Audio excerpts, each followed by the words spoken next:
तो फ्रेंड्स, ये जो स्क्रू ड्राइवर आप देख रहे हैं ये नॉर्मल स्क्रू ड्राइवर नहीं है। अगर हम बस बटन पुश करते हैं तो ये किसी भी स्क्रू को आसानी से अपने ऊपर माउंट कर सकता है, काफ़ी टाइम तक माउंट कर सकता है और अच्छे से ये काम करता है। तो देख रहे हैं आप, तो इस तरह से ये काम करता है गाइस। अगर गाइस एक अच्छा सा एक्सपेरिमेंट करते हैं। ये जो स्क्रू ड्राइवर आप देख रहे हैं ये मिनी स्क्रू ड्राइवर है। आप चाहे तो कोई भी स्क्रू ड्राइवर ले सकते हैं। जो कंपोनेंट आप देखें ये कॉपर वायर है। कॉपर वायर का जो काम होता है एक्चुअल में, अगर आप यहाँ पर कोई भी वोल्टेज अप्लाई करते हैं तो इसके चारों तरफ मैग्नेटिक फील्ड प्रोड्यूस हो जाता है अकॉर्डिंग टू बायो-सेवर्ट लॉ। लेकिन जो मैग्नेटिक फील्ड प्रोड्यूस होता है वो एरिया पे डिपेंड करता है। तो इसका एरिया अगर हमें इंक्रीज़ करना है तो इस तरह से हमें गोल गोल माउंट करना होगा।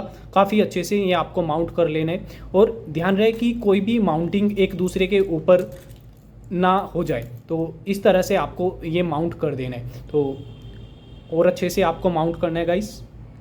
लास्ट का जो एंड पॉइंट होगा ये एंड पॉइंट आपको वापस यहाँ पर घुमा देना है। तो अभी जो पॉइंट आप देख रहे हैं इसके अंदर दो पॉइंट आप देख रहे हैं। तो बायो-सेवर्ट का लॉ बोलता है अगर यहाँ पर आप वोल्टेज अप्लाई कर दें 5 वोल्ट या फिर 12 वोल्ट या फिर इससे भी ज़्यादा वोल्टेजेस हो सकते हैं, तो इसके जो एरिया होगा यहाँ पर जो एरिया होगा, जितना एरिया होगा कॉपर वायर की माउंटिंग का, उतना ही यहाँ पर जो इलेक्ट्रोमैग्नेट है वो जनरेट होगा। इलेक्ट्रोमैग्नेट का मतलब होता है गाइस, अगर हम किसी भी वायर के अंदर एक वोल्टेजेस या फिर करंट अप्लाई करते हैं तो इसके चारों तरफ एक चुंबकीय क्षेत्र उत्पन्न होता है। उसे एक्चुअल में इलेक्ट्रोमैग्नेट इंडक्शन भी आप बोल सकते हैं।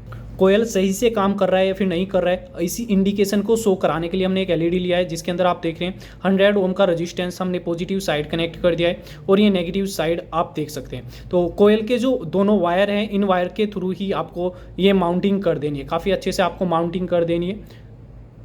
दूसरा जो पॉइंट आपका बचा है एलईडी का, ये इस तरह से माउंटिंग कर देनी है। आपको कोयल के अंदर पॉजिटिव नेगेटिव नहीं देखना है, केवल आपको एक एलईडी कनेक्ट कर देना है। अब गाइस अगर हम यहाँ पर वोल्टेज देते हैं 5 वोल्ट या फिर 12 वोल्ट तो ये भी एलईडी ग्लो होगा, आसानी से ग्लो होगा। तो इससे आपको इंडिकेशन मिलेगा कि आपका जो इलेक्ट्रोमैग्नेट है वो जनरेट हो चुका है। आपको वीडियो को लाइक करना है, सपोर्ट करना है और सब्सक्राइब करना है चैनल को और अपने दोस्तों को शेयर भी करना है। तो अभी जो आप देख रहे हैं ये एक पुश बटन है गाइस। पुश बटन में आप देख रहे हैं 4 लेग होता है। तो सिंपल आप देख रहे हैं ये जो पॉइंट आप देख रहे हैं, आपको ये पॉइंट और ये पॉइंट यूज़ करना है। जब भी आप इस बटन को पुश करोगे तो जो भी वोल्टेजेस यहाँ पे होगा वो पास आउट हो जाएगा। स्विचिंग केवल हमें एक ही वायर के थ्रू करानी है, तो हम ये वायर ले लेते हैं। तो इस तरह से आपको ये फिक्स करना है गाइस। येलो वायर को आपको एक येलो वायर लेना है, जो नेगेटिव भी आप समझ सकते हैं, ये आपको इस तरह से यहाँ पर कनेक्ट कर देना है। ध्यान से देखोगे तो इतने कनेक्शन हो चुके हैं। अभी हमें स्विच के दूसरे पॉइंट पे जिसकी भी वायर की हमें स्विचिंग करानी है वो पॉइंट आपको इस तरफ कनेक्ट कर देना है। इसके लिए हमने इंडिकेशन के लिए रेड वायर लिया है ताकि इस पर हम पॉजिटिव वोल्टेज यानी कि 5 वोल्ट पॉजिटिव अप्लाई कर पाए। तो आइए इसकी टेस्टिंग करते हैं और इसे कनेक्ट कर लेते हैं।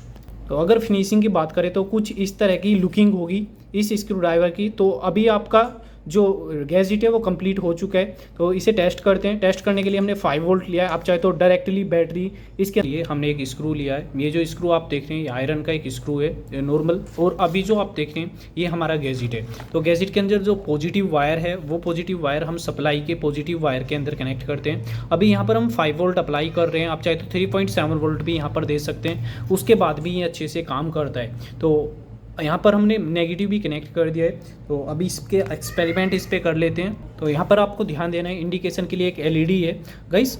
यहाँ पर अगर देखोगे तो एक बार एलईडी ब्लिंक भी कर दिए। तो यहाँ पर देख रहे हैं आप अच्छे से, अगर पुश करते हैं तो अच्छे से ये चिपकाया हुआ है इसे। तो अगर छोड़ते हैं तो छूट भी जाता है और फिर से ये माउंट कर लेता है।